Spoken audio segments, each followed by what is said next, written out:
Limang dapat iwasang gawin para umasenso. Una is pagiging spender mindset. Dapat talagang mag-level up na tayo. Pumunta na tayo sa pagiging saver at investor. Importante talaga magsimula tayo sa financial literacy. And then, pangalawa, sakit na acne. Ito talaga yung mahirap, yung sinasabi mong alam ko na yan. So, dapat maging coachable tayo at willing matuto.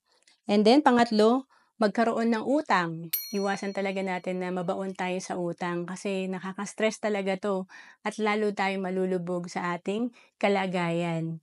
And pang-apat, pagsisi sa ibang tao o gobyerno. Hindi ka nagiging committed at accountable. Sinisisi mo yung failure mo sa ibang tao. Kaya ang nangyari, hindi ka natututo at wala kang progress. And then pang-lima, kawalan ng community. Importante kasi yung mga kasama natin lagi at nakapaligid sa atin, yung mga nakaka-influence sa atin.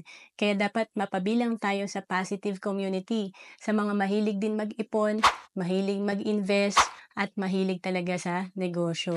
To know more about savings and investment, message mo lang ako sa FB, Roancelis Capistrano.